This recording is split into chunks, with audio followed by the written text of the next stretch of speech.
Hola, yo soy Carlos, soy el profesor de Statistics para el curso de la asignatura de Estadística aplicada a la Psicología 2 para Psicología de la USAL. Y antes de empezar con la primera clase os voy a explicar un poco cómo va a funcionar todo el curso. El curso está orientado a preparar toda la asignatura desde el principio, así que si os apuntáis con tiempo os servirá para toda la evaluación continua. Y si os apuntáis más a última hora os servirá básicamente para preparar el examen final.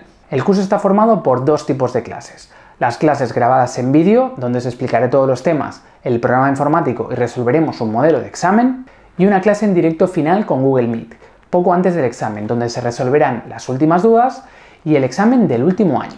En las clases grabadas hay teoría y ejercicios, explicados en pizarra, todo súper adaptado a cómo lo hacéis en clase y a cómo os lo van a preguntar. Tened en cuenta que los vídeos los podéis ver en el momento que queráis, pero hay un límite de 3 visualizaciones por vídeo, ya que el curso es de uso individual. Las primeras clases del curso son gratis y están en YouTube. Después, para acceder al resto del curso, sí que tendréis que hacer la inscripción por la web. Además, cuando os apuntéis al curso, os enviamos un dossier en PDF, con todos los apuntes pasados a ordenador, con ejercicios, con pruebas de evaluación continua, con pantallazos y con los exámenes de los últimos años. Para seguir el curso es imprescindible tener el dossier al lado, ya que los vídeos iré haciendo mención a la página y al ejercicio en el que estamos, que tendréis que ir rellenando. En el dossier lo tenéis absolutamente todo, no necesitáis nada adicional para poder sacaros la asignatura con nota. Por último, en la fecha de inicio abriremos un grupo de WhatsApp para poder seguir el curso hasta el examen, para resolver todas las dudas que tengáis, para elegir los horarios del directo o para cualquier cosa que me queráis preguntar. Y ahora sí, os dejo con la primera clase gratis del curso.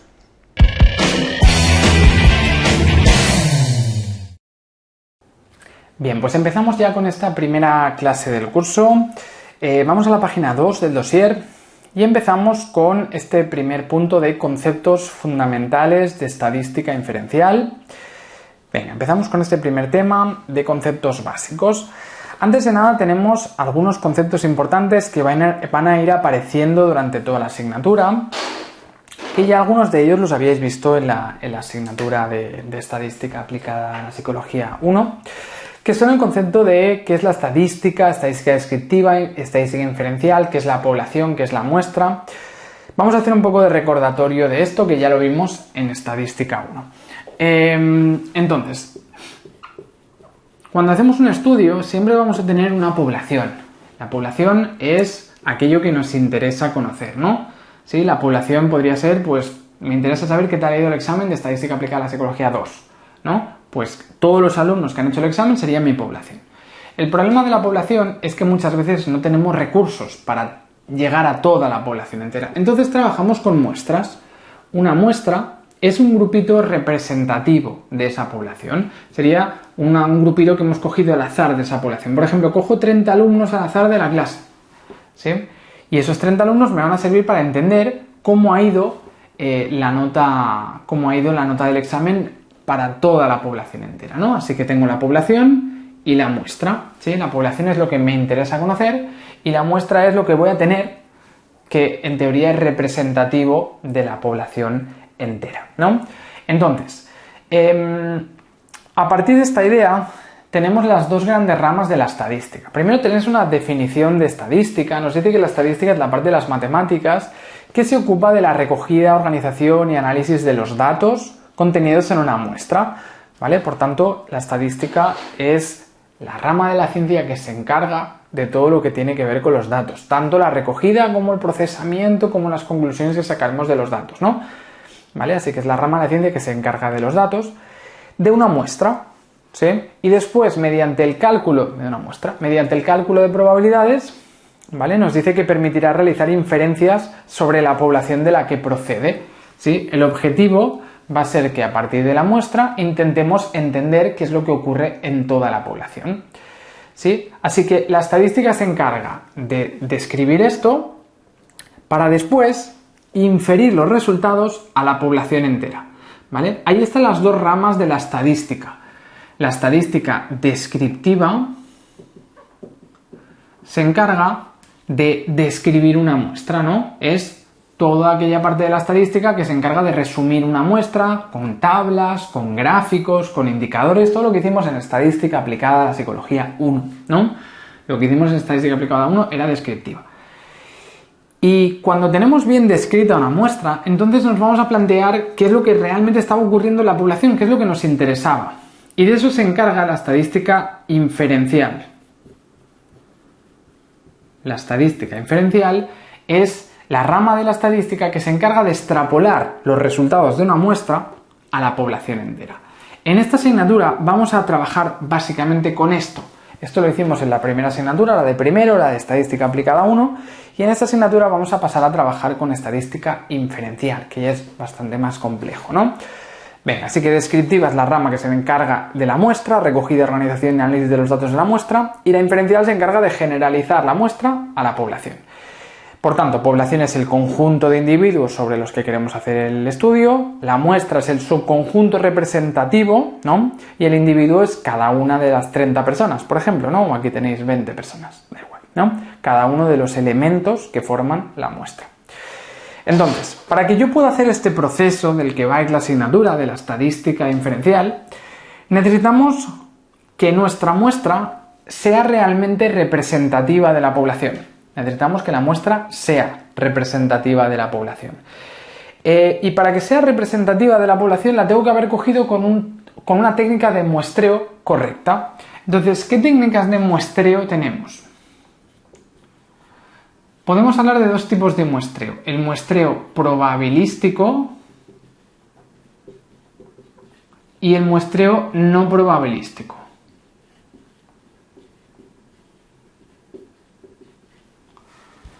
¿Vale? Muestreo probabilístico y no probabilístico.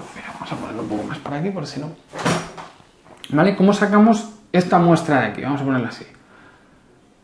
Muestreo puede ser probabilístico o puede ser no probabilístico. Un muestreo probabilístico implica que todos los elementos tienen la misma probabilidad de aparecer en la muestra. Es decir, que todos los alumnos que han hecho el examen de Estadística 2, todos los alumnos tienen la misma probabilidad, los mismos números, de que yo los recoja en mi muestra. ¿Sí? Todas las personas de aquí tienen la misma probabilidad de que acaben formando parte de mi muestra, ¿no? Muestreo probabilístico. En cambio, el no probabilístico, no todo el mundo tendría la misma probabilidad de aparecer en mi muestra. ¿Sí? Por ejemplo, un muestreo probabilístico es si yo tengo el listado de todos los alumnos y cojo 30 al azar totalmente, ¿no? Con un bombo, por ejemplo, ¿sí? O con números aleatorios que me dé el ordenador. Eso sería un probabilístico. En cambio, no probabilístico sería si, por ejemplo, me fuera a la salida de clase y voy cogiendo la muestra a medida que van saliendo.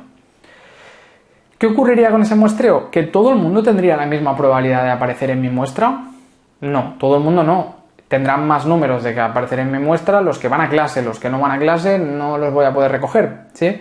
Además, voy a coger a los 30 primeros que salgan, o sea, voy a coger a los que salen antes de clase, ¿sí? Así que la muestra que me salga, si me planto a la salida de clase y voy cogiendo a los 30 primeros que salen, esa muestra no va a ser, no todo el mundo va a tener la misma probabilidad de aparecer en la muestra, ¿sí? Así que no va a ser tan representativa. De entrada, nos interesa siempre el muestreo probabilístico y no nos interesa tanto el no probabilístico, pero a veces este no es posible y tenemos que trabajar con uno no probabilístico y bueno, pues a veces se puede trabajar con uno no probabilístico, pero lo que nos interesa realmente son los muestreos probabilísticos, ¿vale? ¿Qué muestreos probabilísticos tenemos? El primer muestreo probabilístico es lo que se llama el muestreo aleatorio sistemático. No, muestreo aleatorio simple, perdón. El muestreo aleatorio simple, o el MAS, que se llama muchas veces, ¿vale? Un muestreo aleatorio simple es cuando lo que hacemos sencillamente es coger la muestra totalmente al azar. Lo que os decía antes, ¿no? Tengo los, yo qué sé, 200 alumnos, no sé cuántos sois exactamente, tengo los 200 alumnos en una lista numerada y cojo 30 números aleatorios entre el 1 y el 200. Eso es al azar, ¿no? Pues muestreo aleatorio simple. Puede ser así o puede ser con lo que os decía, ¿no? Un bombo, una mano inocente o como lo queramos hacer, ¿no? Pero se supone que sería totalmente al azar. Y puede ser con reposición o sin reposición.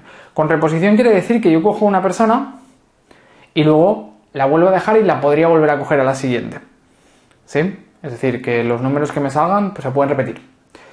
En el estudio de muestras para hacer inferencia, normalmente no se trabaja con reposición, es sin reposición, ¿no? Si son personas, por ejemplo, en psicología, ¿no? Si son personas, no tiene sentido que yo coja 2 veces a la misma persona en la muestra. En otras cosas a veces pues se podría hacer, ¿no? Pero en personas no. Así que normalmente trabajaremos sin reposición. O sea, cogemos una persona y entonces esa persona ya no la podemos volver a coger. Cogemos otra de las que me quedan, ¿no? Entonces sería sin reposición, ¿vale? Así que puede ser al azar con reposición, o sea, coger una al azar y la siguiente la vuelvo a dejar y la siguiente me puede tocar la misma o otra, ¿no? Sí, y voy cogiendo así la muestra, pero entonces me pueden repetir elementos, o sin reposición, que es sin que los elementos se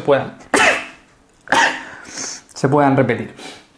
Sí, lo normal es hacer un muestreo sin reposición, ¿eh? Sin reposición. Pero bueno, os lo explican a nivel teórico cómo sería un muestreo con reposición. Muestreo aleatorio sistemático. Un muestreo aleatorio sistemático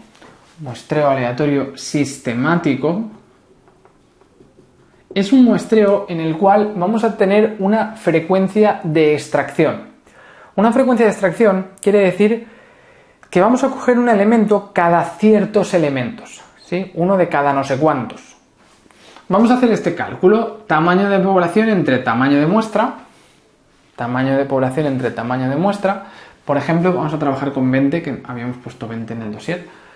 Imaginaos que son 200 la población, y yo tengo que coger a 20, pues entonces sería hacer 200 entre 20, sería 10, ¿no? Eso quiere decir que debería coger a una persona de cada 10 de la población. Pues si yo tengo el listado de los 200 alumnos, podríamos empezar con un al azar, por ejemplo, el alumno 132. El 132, luego cojo el 142, el alumno 152, 162, 172, 182, 192, el 2, el 12, el 22, ¿no? ¿Sí? De esa manera los cojo pues cada 10. ¿Sí? Así que si tengo el listado puedo empezar con un número al azar y entonces cada no sé cuántos cojo, ¿no? Es un muestreo donde conseguimos una muestra pues al azar. Deberíamos tener que el listado original no tuviera ningún orden. Si tuviéramos algún tipo de orden en los valores, ahí podría haber problemas, ¿vale? Deberíamos tener un listado de alumnos que en principio no tenga ningún orden, ¿sí? Si los tengo ordenados por, yo qué sé, por matrícula o por no sé qué, entonces ahí podría haber problemas porque voy a coger cada 10 o... Bueno, de entrada, normalmente tenemos un listado que no está ordenado, ¿eh? Así que muestreo sistemático pues tendría sentido. Sencillamente es sacar una frecuencia de extracción dividiendo población entre muestra, empiezo con un número al azar y entonces voy cogiendo cada ciertos valores, ¿no? Cada de esa frecuencia cojo a un dato. Bien, luego tenemos el muestreo aleatorio estratificado.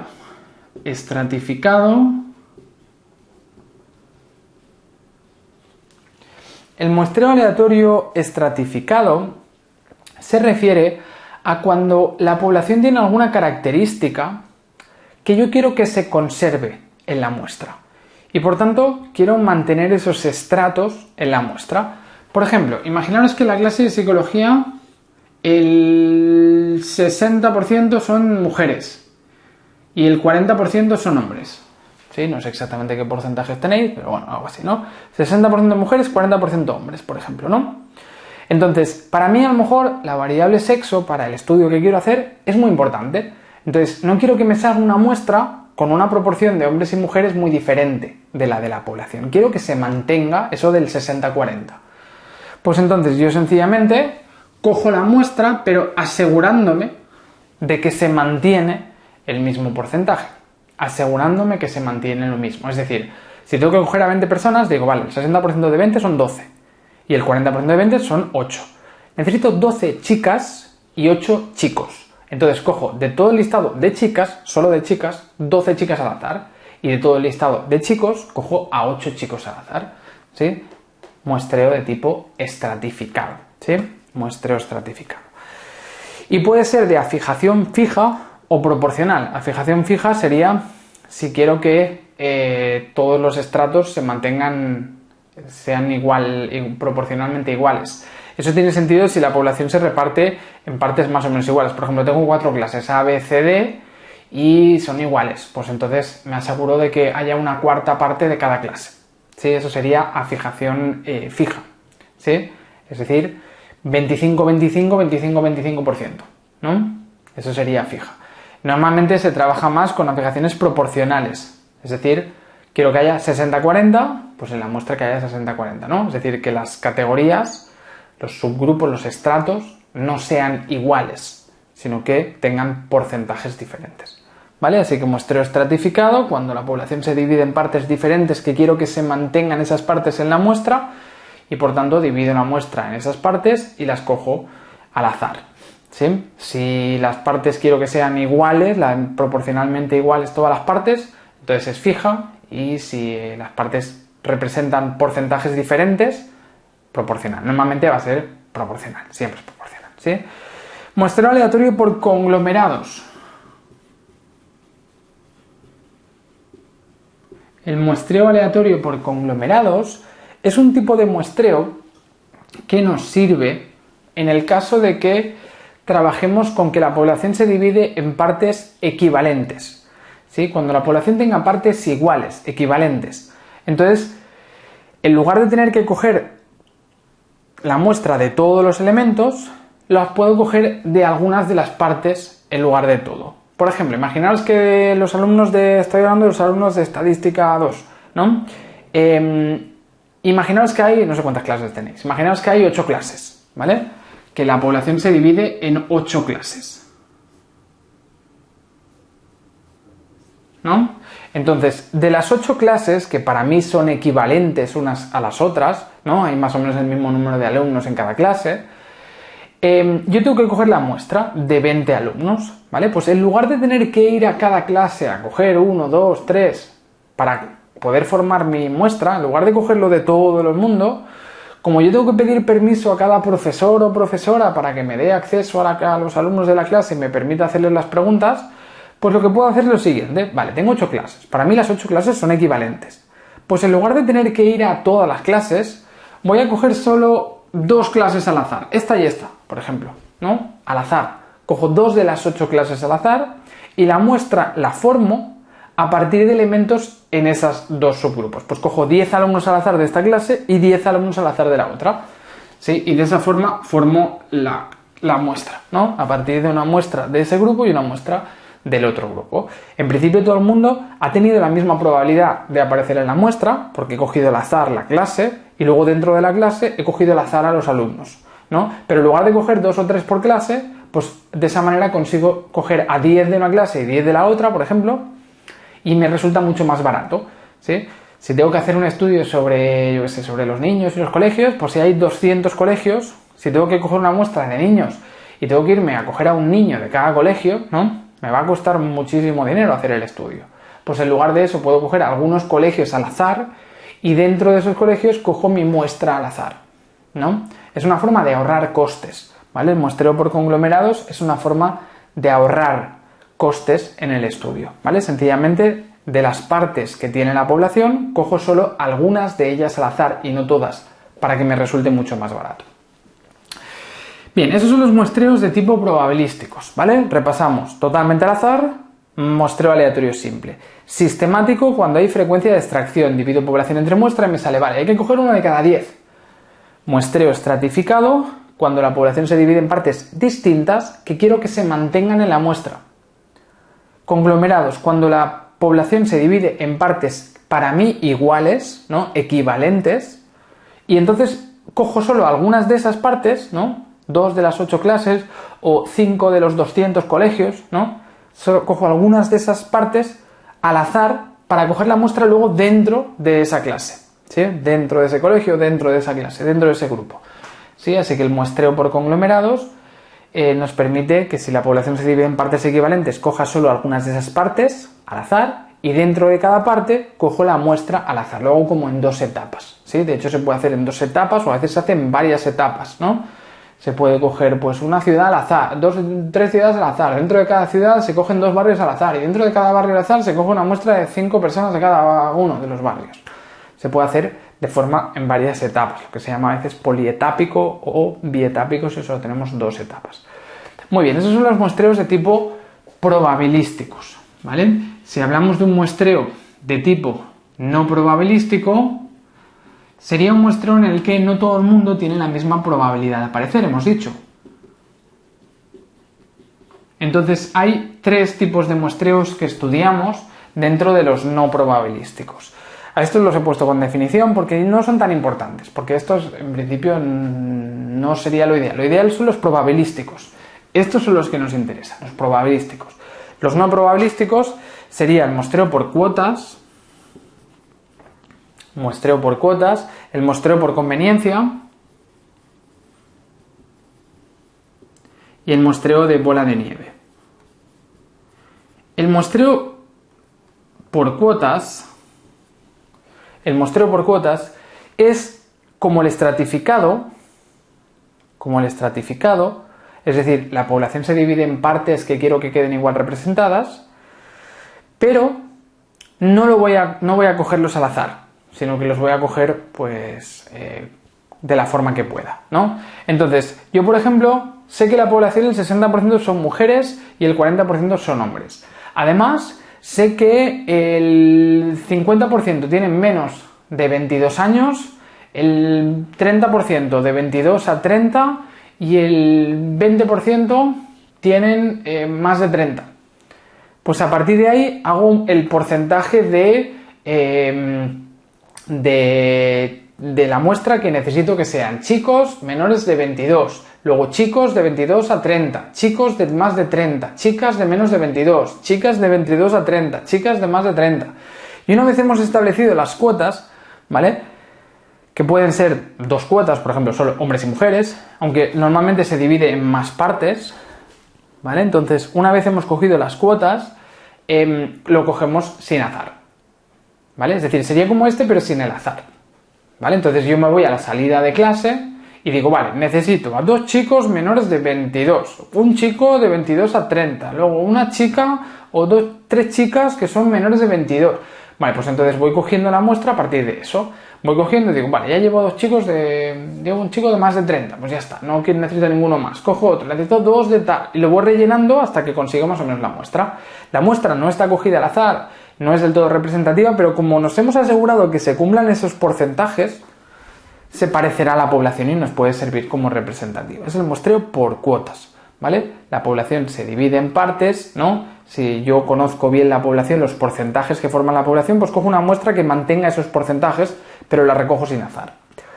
Muestreo por conveniencia. Por conveniencia es un muestreo que no sigue ningún criterio, es decir, pues porque nos interesa coger esa muestra, ¿no? Por conveniencia.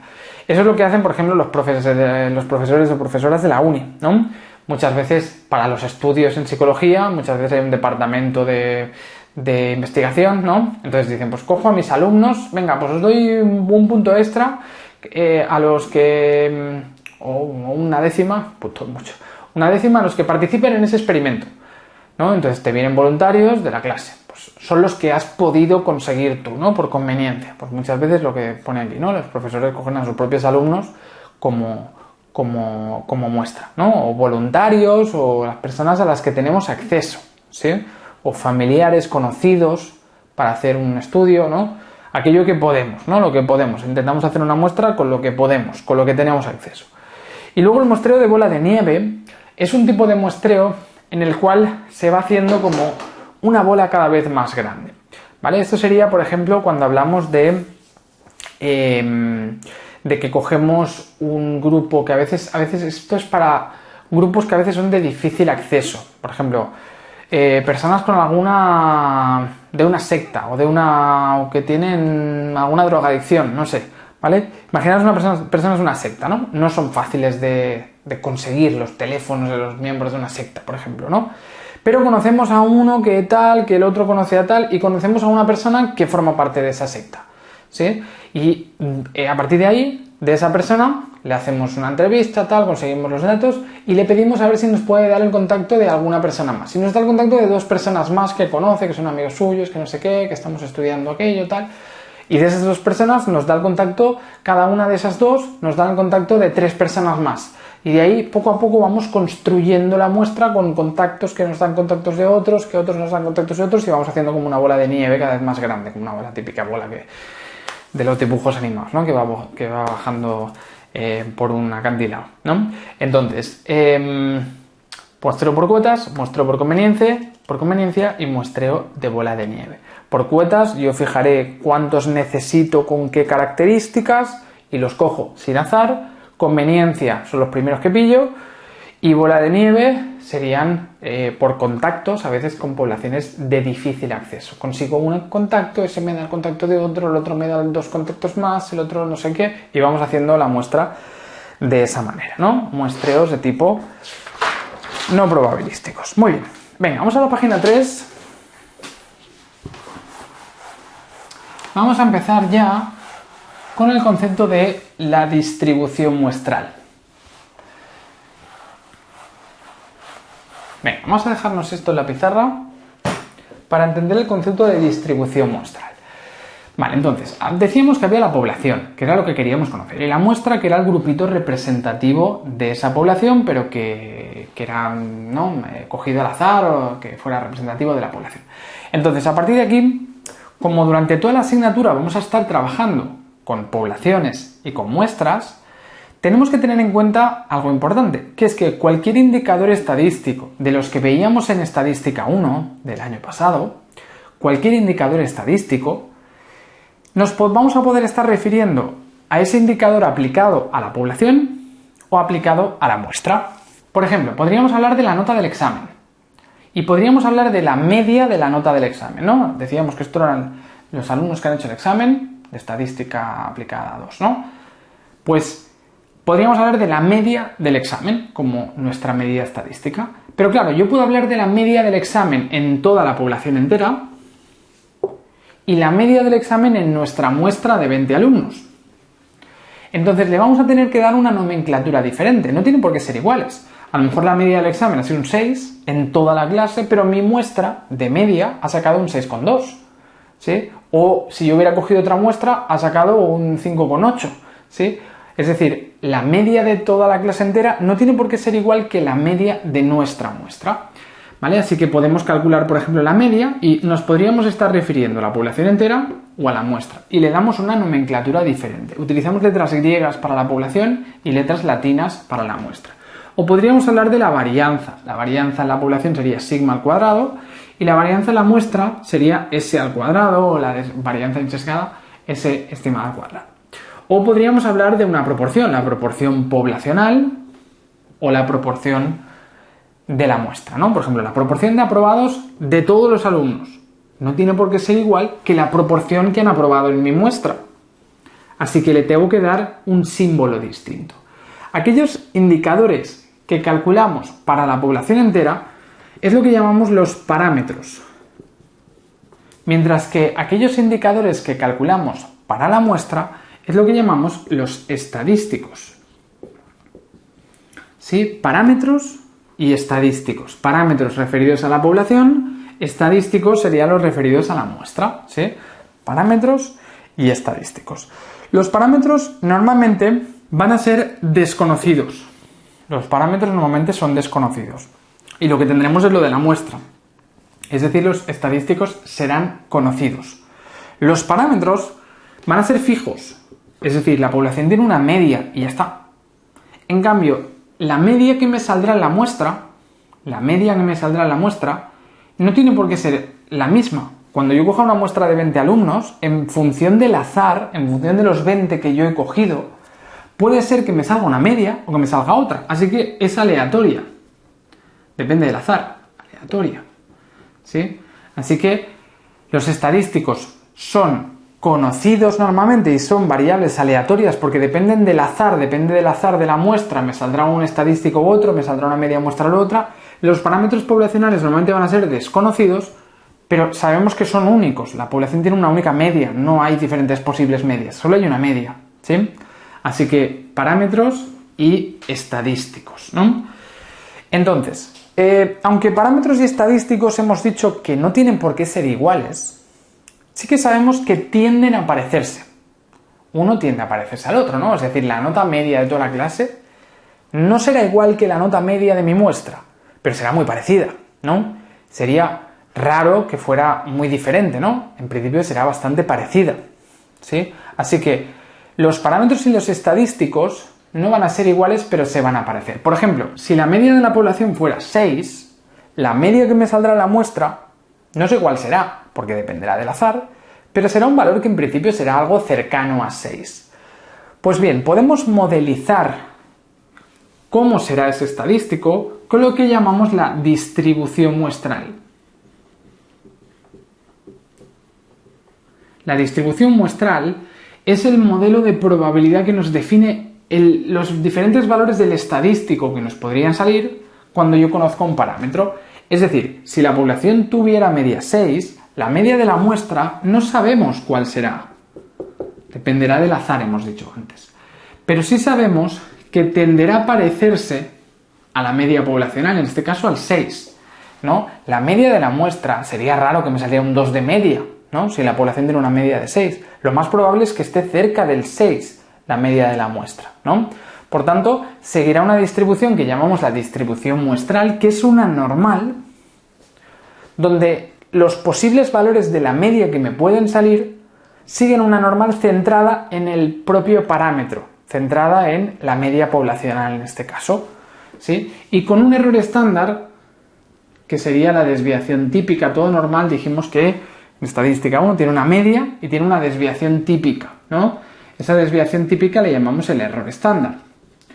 Pues tenemos un error estándar, una desviación típica de la normal, que es nuestra distribución muestral, que sale de este cálculo. Depende de la varianza de la muestra, depende de lo dispersa que sea la variable en la población, ¿no? La varianza, acordaros que nos medía variabilidad, dispersión, ¿no? Por tanto, va a depender de la varianza de la población y va a depender del tamaño de la muestra.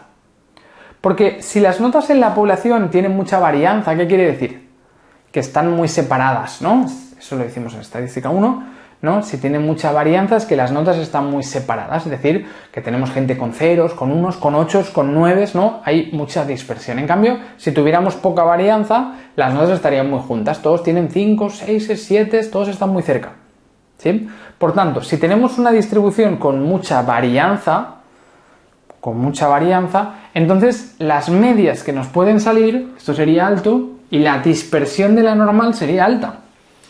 ¿Sí? Por tanto, nos encontraríamos con una distribución más estirada, ¿no? Donde la media podría variar más de una muestra a otra. Cuando cogemos una muestra al azar, la media nos variará más de una a la otra, ¿no? Si hay de todo, de las notas, entonces la muestra nos puede variar mucho de una a la otra. En cambio, si todo el mundo tiene 5, 6 y 7, la nota media que me saldrá se parecerá más a la población, ¿no? Así que, bueno, dependerá de la varianza y, sobre todo, dependerá del tamaño de la muestra. Esto no lo podemos cambiar, esto es como es y ya está. Pero dependerá del tamaño de la muestra. Si yo cojo más muestra, ¿qué ocurrirá con esta distribución muestral? Si cogemos más muestra, entonces vamos a tener que el error estándar de la distribución disminuye, porque es el denominador. Y si disminuye quiere decir que esta distribución se hace menos dispersa, se hace más concentrada, ¿sí?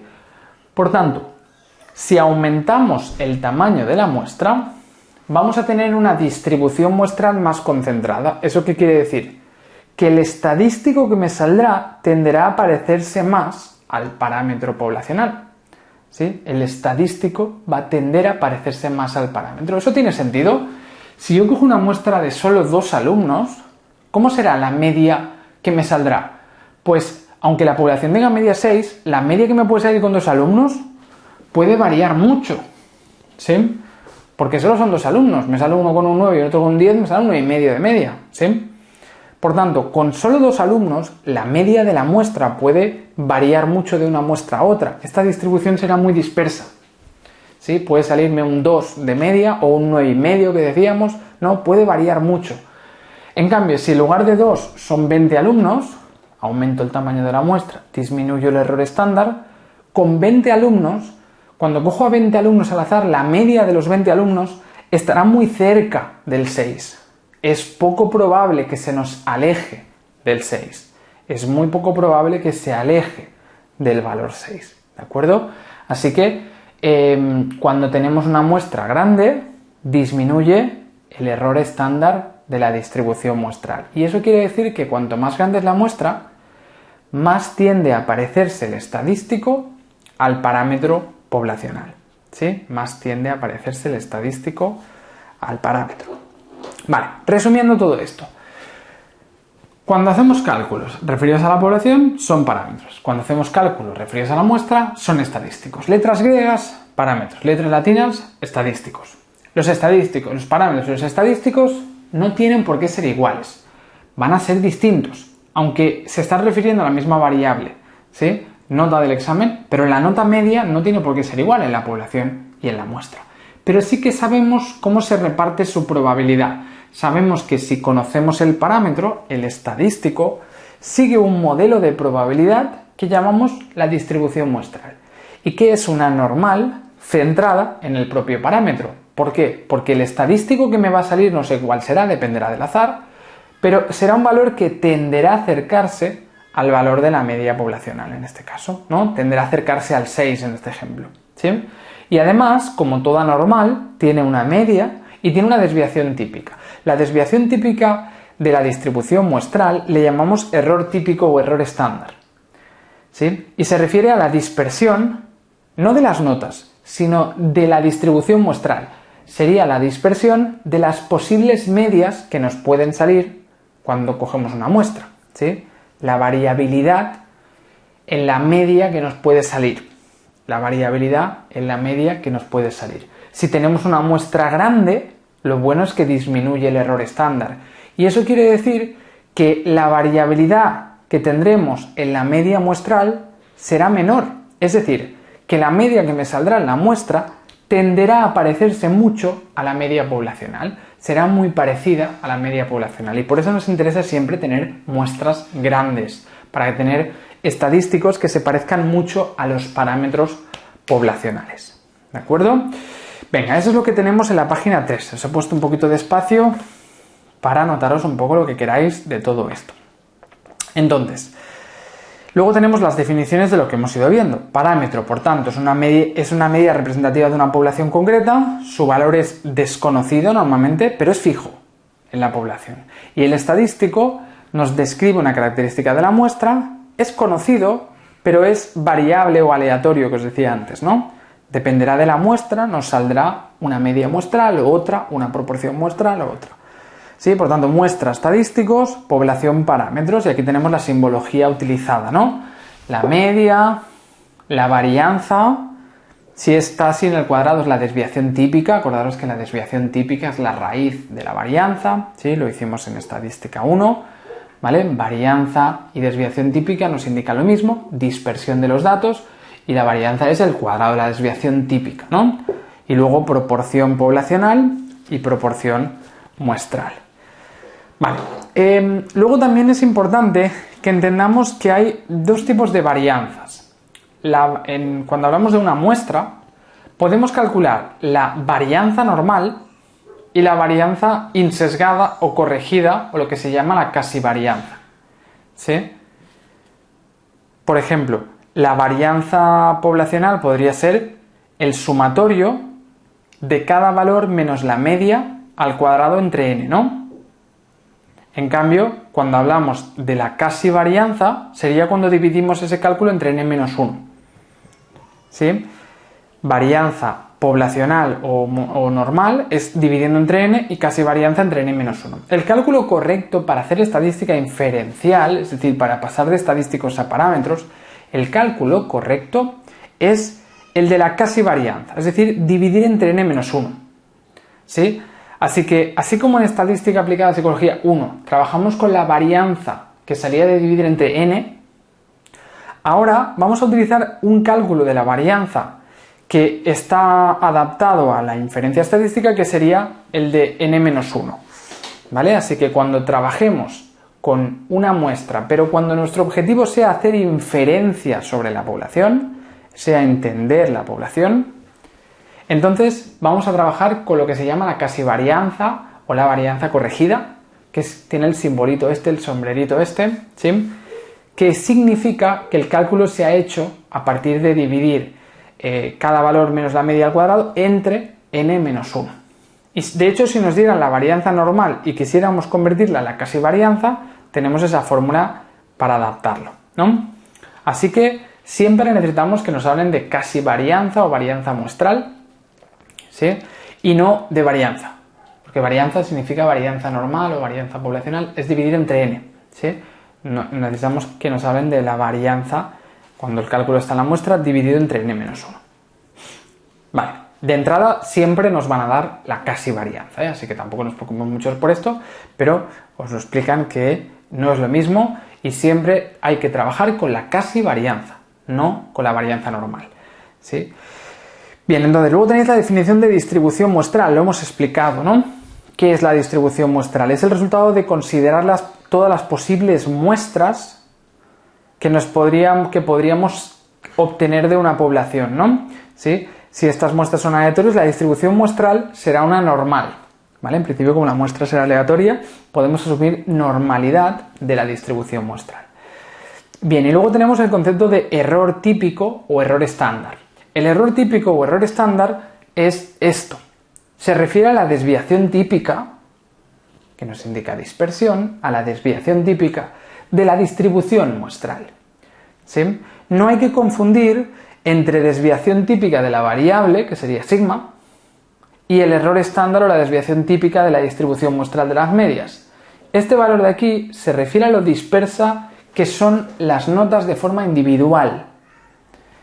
La desviación típica o la varianza de la variable se refiere a cómo de dispersas son las notas entre ellas, mientras que el error estándar se refiere a cómo de dispersas son las posibles medias que nos podrían salir cuando cogemos una muestra de tamaño 20, por ejemplo, aquí, ¿sí? Así que una cosa nos indica la dispersión de los valores individuales en la población y el error estándar nos habla de la dispersión del estadístico que te puede salir al coger una muestra de ese tamaño. No es lo mismo, ¿eh? ¿Sí? Las dos cosas son desviaciones típicas y para no confundirlo le llamamos diferente. Error estándar es la desviación típica de la distribución muestral y desviación típica es la desviación típica de la variable original, ¿sí? Por eso le llamamos diferente.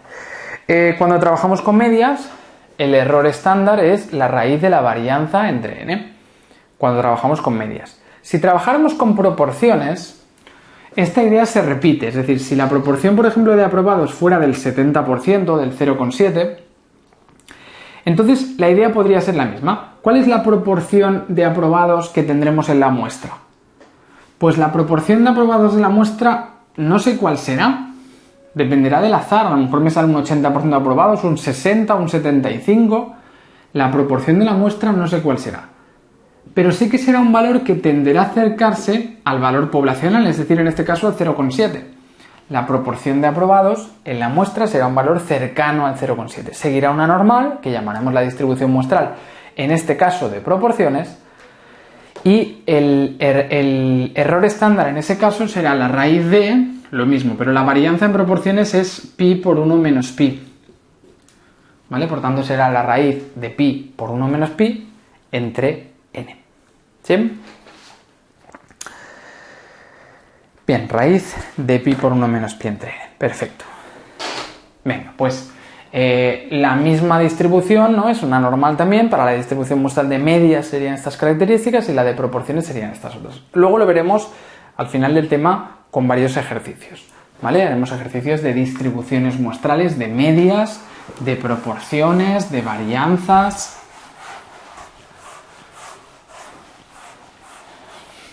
Bien, pues vamos a la página 4 del dossier y empezamos con este ejemplo que tenemos en la página 4 para que entendamos el tema de la distribución muestral con un ejemplo práctico. Nos dicen, ejemplo de la distribución muestral de la media cuando la varianza poblacional es conocida.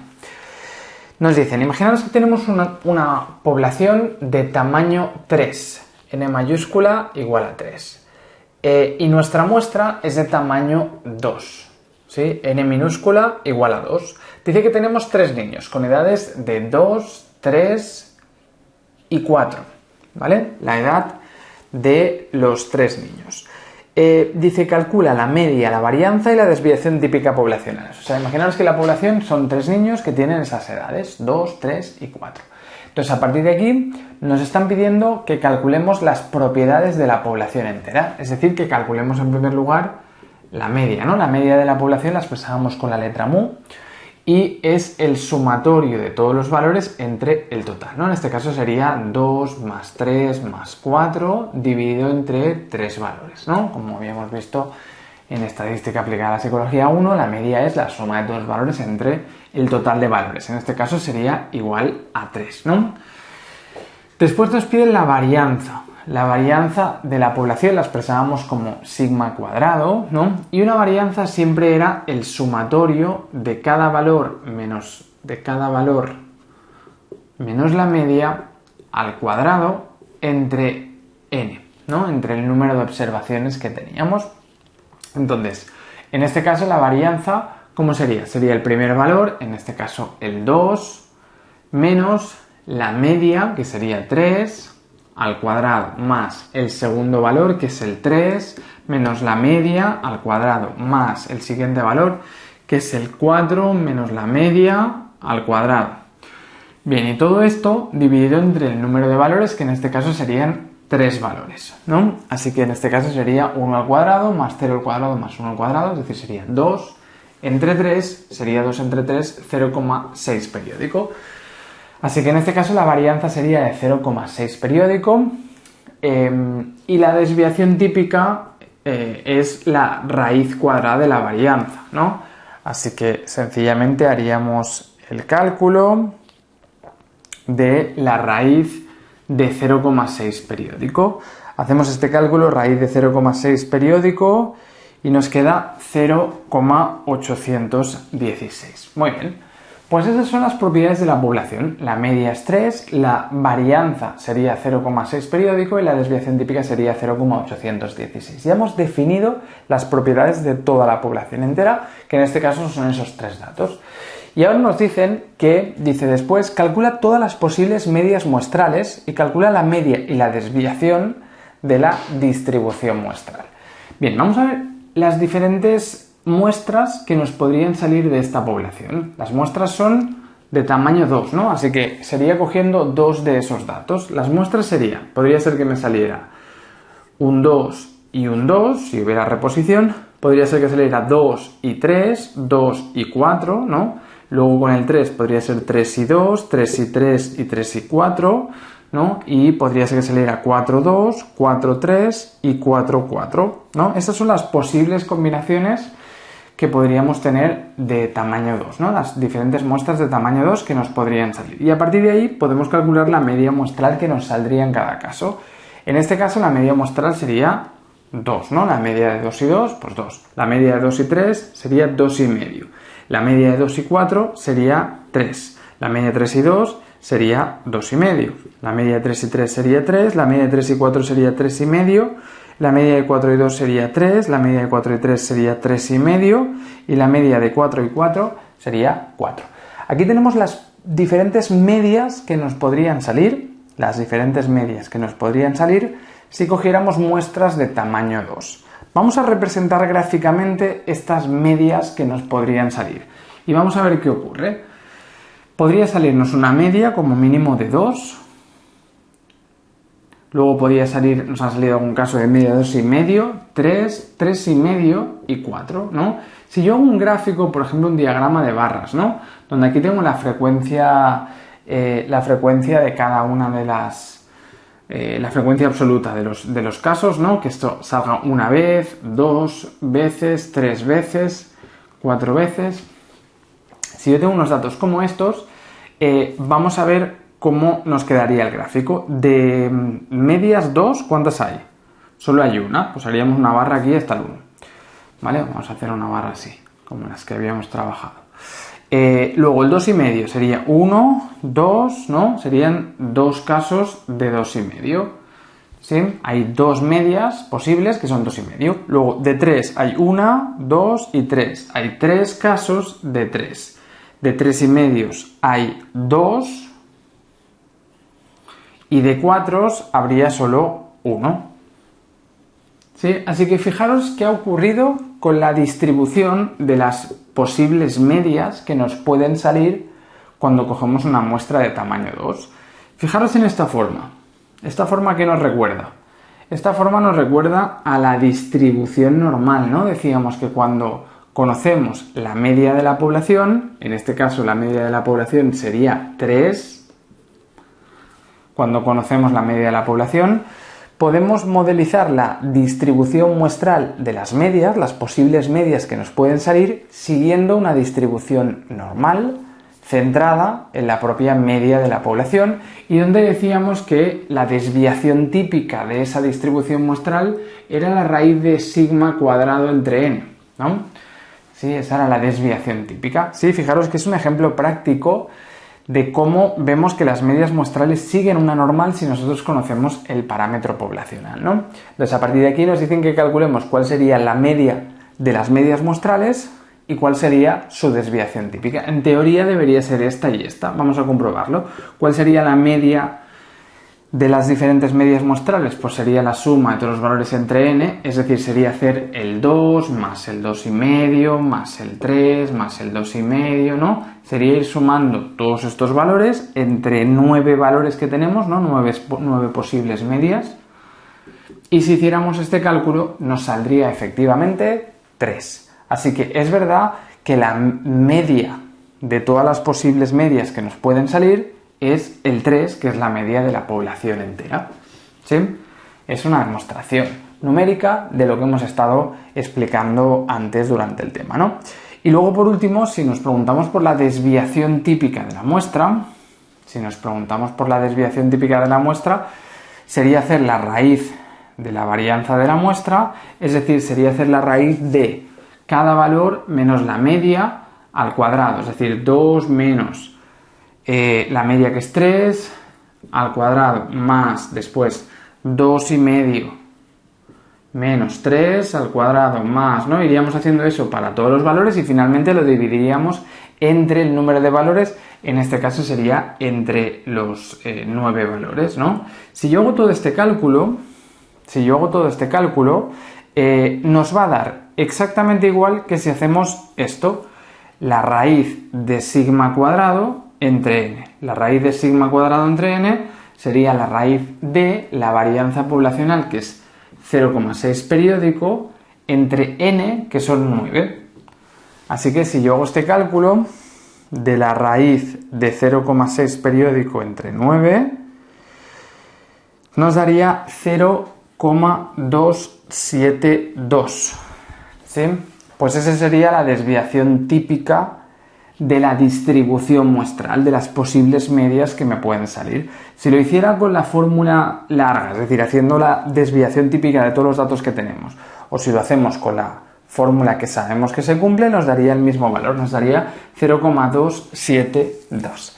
¿Sí? Es un ejemplo numérico, ¿no? Para que veamos cómo, si conocemos una población entera, al coger las posibles medias que nos pueden salir, al coger una muestra de un tamaño determinado, sabemos que esas medias siguen una normal. Aquí son pocos datos y entonces son valores discretos, pero si tenemos más datos acabarán siguiendo una normal perfecta, centrada en la media de la población y con una desviación típica, que es lo que llamábamos el error estándar, que es la raíz de sigma cuadrado entre n, ¿vale? Que sería la desviación típica de las posibles medias que nos podrían salir. Muy bien, pues con esto tenemos... ya tenemos toda la teoría del tema. En la página 5 tenéis un formulario con las diferentes distribuciones muestrales, ¿vale? Así que aquí estarían todas las fórmulas que deberíamos utilizar para hacer cualquier cálculo sobre una distribución muestral, ¿no? Si nos preguntan una probabilidad sobre una distribución muestral de medias, de varianzas, de proporciones, bueno, lo veremos en el próximo vídeo. Venga, lo dejaremos aquí y nada, nos vemos en el próximo vídeo.